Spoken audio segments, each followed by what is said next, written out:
Hello पूजा है? नहीं, यहाँ कोई पूजा वूजा नहीं है। अच्छा पूजा है क्या? नहीं है। तो करवा लो। जय माता दी।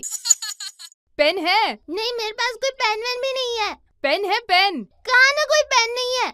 अरे पेन है क्या? नहीं है कमीने। फिर पूछा तो हथौड़े से सर फोड़ दूंगी। हथौड़ा है क्या?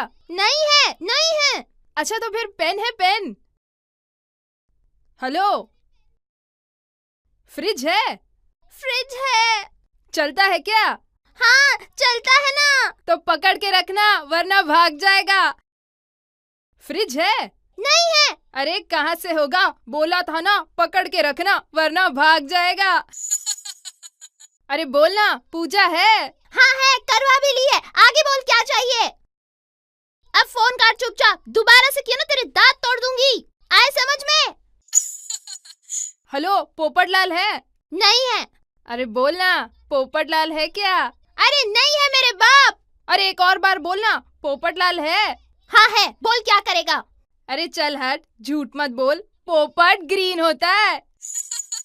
अबे उसका तो पता नहीं, तुझे मार मार के लाल कर दूंगी, समझा? उल्टा टांग दूंगी तुझे।